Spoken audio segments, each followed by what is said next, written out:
صحابہ کا نا انوکھا انداز نبی پاک سے پیار کرنے کا، منفرد رویہ، اس کے اندر پوری انفرادیت۔ بخاری مسلم میں حدیث ہے، نبی پاک علیہ السلام ایک صلح کرانے کے لیے تشریف لے گئے تو کریم دیر سے آئے تو صحابہ نے حضرت صدیق اکبر کو مصلی امامت پہ کھڑا کر دیا۔ دوران نماز حضور آ گئے۔ میرا خیال ہے جتنی توجہ سے صحابہ نماز پڑھتے تھے اس کا کوئی تصور نہیں کر سکتا، لیکن جیسے ہی حضور تشریف لائے انہوں نے ایک ہاتھ پر دوسرا ہاتھ مار کے جناب صدیق اکبر کو مطلع کیا۔ حضرت صدیق نے کیا کیا؟ عین حالت نماز میں قدم پیچھے ہٹایا۔ پتہ نہیں کہاں بیٹھ کے وہ لوگ باتیں کرتے ہیں جو کہتے ہیں حضور کا خیال آ جائے تو نماز ٹوٹ جاتی ہے۔ میں نے کہا نادانوں، اتنی دیر ہوتی نہیں جتنی دیر نبی پاک کا خیال نہ آئے۔ السلام علیکہ ایھا النبی، حضور کا خیال آیا کہ نہ؟ اور بالکل واضح لفظ اللہم صلی علی محمد وعلی آل محمد۔ آپ کہاں بیٹھ کے بات کرتے ہیں؟ بولے ہیں سمجھا ہی نہیں کیا کہہ رہے۔ عین حالت نماز میں حضرت صدیق اکبر نے قدم پیچھے ہٹایا تو سرکار نے فرمایا پڑھائیے نماز۔ انہوں نے پھر قدم پیچھے ہٹایا، پھر ہٹایا، حضور مصلی پہ کھڑے ہوئے، کوئی نہیں توجہ کی آپ نے بات پر۔ یعنی عین حالت نماز میں بھی نبی پاک کی تعظیم۔ علماء نے مسئلہ لکھا ہے، نبی کریم کسی کو آواز دیں، بندہ نماز پڑھ رہا ہو، نماز توڑ کے آ جائے، حضور کی بات سنے، واپس جا کے وہیں سے نماز شروع کر لے جہاں سے توڑی تھی، سجدہ سہو کی بھی ضرورت نہیں، اس کی نماز میں کوئی فرق ہی نہیں آیا۔ عین حالت نماز میں حضرت صدیق اکبر پیچھے ہٹے، عین حالت، یعنی نماز پڑھا کہ میں تین ول ویکھاں، میں نکابہ بھول گیا آئی، اب بھول گئیاں نہیں سب صوم صلاتاں تے اکو یار دا فکر پہ آئی۔ نبی پاک صلی اللہ تعالی وسلم مصلی پہ کھڑے ہوئے، نماز مکمل کی، اور انداز گفتگو دیکھیے، فرمایا جب کہا تھا تو کیوں نہیں پڑھائی؟ جب کہا تھا تو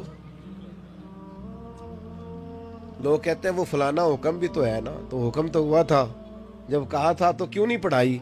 عرض کی یا رسول اللہ صلی اللہ علیہ وسلم، ابو قحافہ کے بیٹے کی اتنی جرت بھی نہیں۔ کبھی کبھی کچھ معاملات ایسے ہوتے ہیں جو خالصتاً غالب ہو جاتے ہیں انسانی ذہن پر۔ تو میرے بھائیوں، محبت ضرورت ہے، اور جس دین کے ہم ماننے والے ہیں، دین اسلام، اگر اس دین کا کوئی دوسرا نام رکھا جا سکتا ہے تو دین محبت ہے۔ کس طرح کی محبت؟ اللہ سے بھی محبت، اللہ کے رسول سے بھی محبت، صحابہ سے بھی محبت، اہل بیت اطہار سے بھی محبت، حتیٰ کہ گزشتہ انبیاء کرام علیہم السلام سے بھی محبت کا کامل رشتہ، یعنی ہر وقت محبت، ہر لحظہ محبت۔ نبی کریم صلی اللہ تعالی علیہ وآلہ وسلم نے فرمایا مومن ہوتا ہی الفت والا ہے۔ فرمایا اس بندے میں کوئی خیر نہیں جو نہ محبت کرے اور نہ اس سے محبت کی جائے۔ آپ کو پتہ ہے اسلام نے غیبت سے اتنا زیادہ کیوں منع کیا؟ غیبت کو سخت ناپسند کیوں کیا؟ غیبت جب کی جاتی ہے تو وہ محبت کی مخالفت ہوتی ہے۔ آپ کسی شخص کا اچھے لفظوں میں ذکر کریں، عمدہ پیرائے میں اس کی تعریف کریں تو لوگوں کا اس سے ملنے کو دل کرتا ہے۔ لوگ کہتے ہیں یار میری ملاقات کراؤ، میں نے بندے سے ملنا ہے۔ لیکن اگر آپ کسی بڑے اچھے بھلے آدمی کی غیبت شروع کر دیں، یہ نقص ہے، یہ نقص ہے، تو جن کا دل لگا ہوتا ہے ان کا بھی دل ٹوٹ جاتا ہے۔ محبت کا لب و لہجہ، محبت کا انداز۔ قرآن مجید کی جو آیہ کریمہ کا میں نے حصہ تلاوت کیا تو اللہ تعالیٰ نے فرمایا والذین آمنوا اشد حبا للہ، فرمایا وہ لوگ جو ایمان لے آئے ہیں نا وہ اپنے رب سے شدید محبت کرتے ہیں۔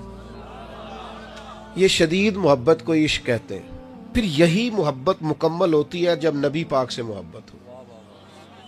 اچھا ہمارے ہاں نا محبت رسول کے نعرے لگتے ہیں، بڑی اچھی بات ہے، یہ نعرہ بھی بڑا قیمتی ہے، اور محبت رسول اور نعت رسول پاک اور نبی پاک کی بات، یہ ساری یہ محفلوں کی حد تک رہ جاتی ہے۔ اصل نعت پتہ کون سی ہے؟ جو بندہ تنہائی میں سنتا ہے، کوئی بندہ موجود نہیں ہے، اللہ ہے یا اللہ کا رسول ہے، اس نے چاہے موبائل پہ نعت لگا لی ہے لیکن اس کا دل لگ گیا پورا حضور کی نعت کے ساتھ، پورا دل، پوری اس کی کیفیت بند۔ دیکھو نا، محبت تو نظر آتی ہے، محبت جب ہوتی ہے تو وہ اپنے ثمرات رکھتی ہے، اپنی علامتیں۔ یہ کیسی محبت ہے کہ محفل میں جا رہا ہوں کسی سے ادھاری ٹوپی لے کے، اور تھوڑی دیر کے لیے مولانا نے کہا دونوں ہاتھ اگر کھڑے کر لو گے تو عاشق رسول ہو۔ یہ کوئی علامت نہیں ہے، یہ تو کچھ تھوڑی سی روٹین ورک کی چیزیں ہیں، لوگوں نے بعض اوقات ماحول ٹھیک کرنے کے لیے اور اگر کوئی ناراض نہ ہو تو اپنا فن دکھانے کے لیے مزاج بنا لیا ہے۔ آپ اندازہ کیجئے نا، حضرت ثوبان بن مالک حضور کی بارگاہ میں آئے ہیں اور مسجد نبوی شریف میں بیٹھ گئے اور اکیلے ایک کونے میں بیٹھ کے رو رہے ہیں، اور انہوں نے اپنی زبان سے اظہار محبت نہیں کیا بلکہ انہیں حضور نے پوچھا ہے کیوں روتے ہو، تو وہ اور رونے لگ گئے۔ کریم نے فرمایا ہوا کیا؟ عرض کی یا رسول اللہ صلی اللہ علیہ وسلم، جب آپ کی یاد بڑا ستاتی ہے نا تو حضور میں مسجد میں آ کے زیارت کر لیتا ہوں۔ آج ایک بات نے گھر میں بیٹھے بیٹھے پریشان کر دیا ہے کہ سرکار کے صدقے جنت تو ملے گی پر حضور تو ہوں گے نبیوں کے ساتھ، تو وہاں جنت میں زیارت کیسے ہوگی؟ کیا کہتا درویش نے، وہ جنت میرے کس کاری جتھے یار نظر نہ آوے۔ اب ان کے آنسو، اور یہ انہوں نے کوئی قوم سے داد امداد لینے کے لیے بات نہیں کی، جلسے میں کوئی بہترین نقطہ نہیں چھوڑا، یہ انہوں نے یہ نہیں کہا میں آج آپ کو ایک ایسی بات بتانے لگا وہ آپ تڑپ جائیں گے۔ یہ ان کا سرکار کے ساتھ معاملہ ہے۔ ان کی بات اتنی حسین تھی کہ کریم محبوب نے گردن مبارک جھکا دی۔ اللہ نے آیت نازل کر دی، فرمایا محبوب جو رب رسول کی اطاعت کریں گے جنت میں بھی آپ کے ساتھ رکھے جائیں گے۔ دین اسلام میں کیوں کہا گیا کہ ہر چیز سے بڑھ کر حضور سے محبت کرو؟ اس لیے کہ محبت رسول کے ساتھ نماز پڑھو گے تو نماز بھی مزہ دے گی، محبت رسول میں صدقات کرو گے تو وہ بھی نفع دیں گے۔ محبت اپنا ایک معیار اور سٹیٹس دیکھیے، حضرت ابی بن کعب رضی اللہ تعالیٰ عنہ نے کہا تھا یا رسول اللہ میں نے سارا مال اللہ کے راستے میں خیرات کرنا ہے، قبول کر لیں، تو نبی پاک نے فرمایا نہیں بھائی، چوتھا حصہ دے، بعد میں تیرے بچے دوسروں کے ہاتھ دیکھتے رہیں، بہتر نہیں۔ ایک اور صحابی آیا، یا رسول اللہ سارا مال پیش کرنا ہے، فرمایا نہ بھائی، چوتھا حصہ لاؤ۔ حضرت سعد بن ابی وقاص نے بھی ایک دفعہ کہا، سیدنا ابو لبابہ نے بھی کہا یا رسول اللہ سارا مال دینا ہے، فرمایا نہ بھائی، چوتھا حصہ۔ باقی اپنی اولاد، سال کے بعد اسلام نے مطالبہ کیا ہے وہ بھی 2.5%، اس میں بھی شرائط لگائی ہیں، اتنا مال ہو، سال گزرا ہوا ہو، دین سے خالی ہو، قرض نہ دینا ہو، پھر 2.5%۔ یا رسول اللہ سارا دینا ہے، فرمایا نہ بھی، چوتھا حصہ۔ آپ کو سمجھ آ رہی ہے میری باتوں کی؟ منع کر دیا، قانون بنا دیا، چوتھا حصہ۔ اور فرمایا اس طرح اللہ کے راستے میں صدقات نہ دو کہ بعد میں تمہارے بچے دوسروں سے سوال کرتے پھریں۔ اسلام فطرت کے قریب ہے، کوئی ایسا حکم نہیں دیتا جو انسان کو پریشان کرے۔ سب سے کہہ دیا چوتھا حصہ، چوتھا حصہ، چوتھا حصہ۔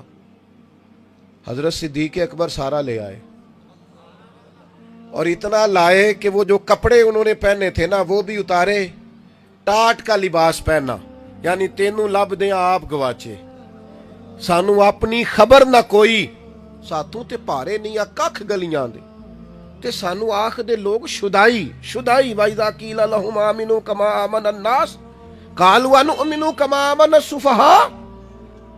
ساتوں پارے ککھ گلیاں دے تے آکھن لوگ شدائی، ننگ نموس دا ساڑ کے چولا، گل پہنے ہے تاج گدائی، سجنا سا اپنا آپ گوایا تاں یار نے چاہتی پائی۔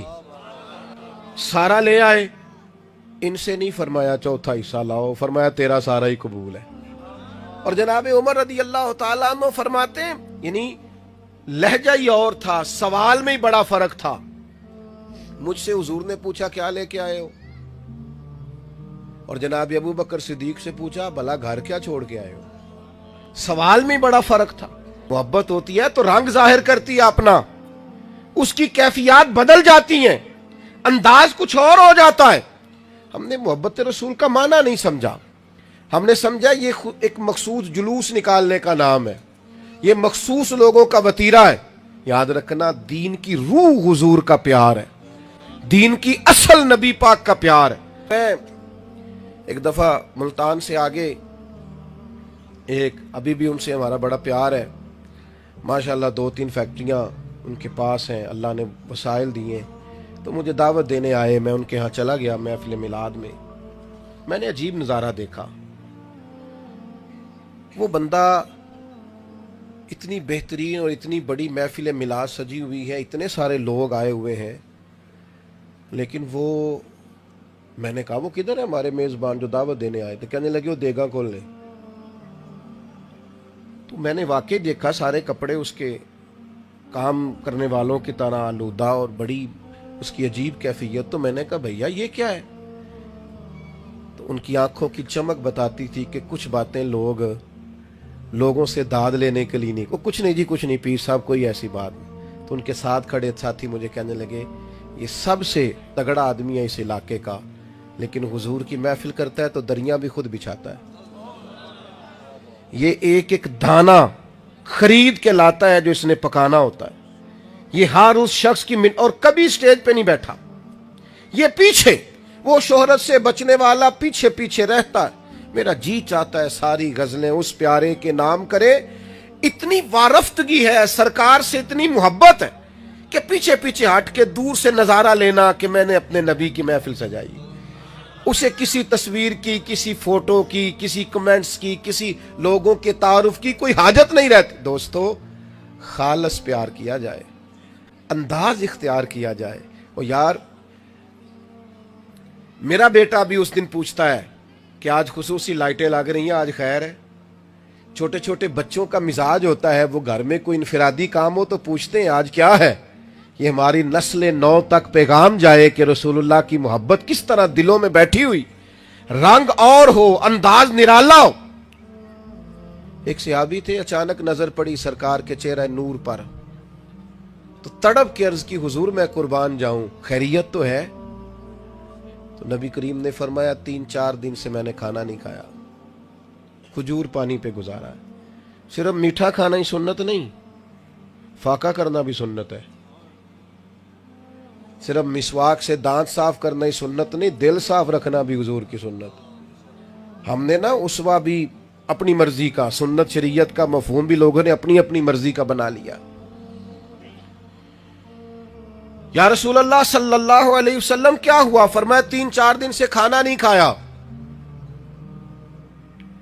تو فوراً وہ صحابی گھر گئے، گھر والوں سے پوچھا کچھ کھانے کو ہے؟ تو انہوں نے کہا کچھ بھی نہیں۔ پھر وہ اڑوس پڑوس سے پتہ کیا تو پتہ چلا کچھ بھی نہیں۔ پھر وہ بیٹھے نہیں، یہ جو محبت ہوتی ہے نا یہ بیٹھنے نہیں دیتی،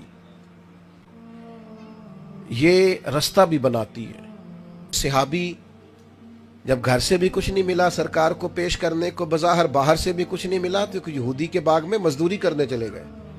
صاحب طبقات نے لکھا ہے مزدوری کی باغ میں، پانی بڑا گہرا تھا کنویں کا، ایک ڈول پانی کا نکالنے پر ایک کھجور ملتی تھی، کئی ڈول نکالے، چادر بچھا لی، کھجوریں اس میں رکھیں، ہاتھوں پہ چھالے پڑ گئے۔ حضور کی بارگاہ میں وہ لے کے حاضر ہوئے، کریم محبوب نے کھجور اٹھائی، منہ میں رکھی، اور پھر اس صحابی کا چہرہ دیکھا۔ غربت کا بھی رنگ ہے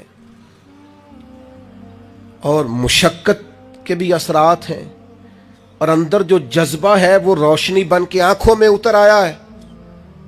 کریم نے ایک سوال پوچھا، فرمایا کس نے مجبور کیا تمہیں؟ یہ تمہارے ہاتھوں پہ چھالے، وجود پہ پسینہ، مجبوری کیا تھی بتاؤ؟ تو ایک ہی سوال تھا تو ایک ہی جواب آیا، لمبی باتیں نہیں۔ کس نے مجبور کیا؟ تو عرض کی حضور ہمیں کوئی بھی نہیں مجبور کر سکتا، ہمیں تو آپ کی محبت نے مجبور کیا ہے۔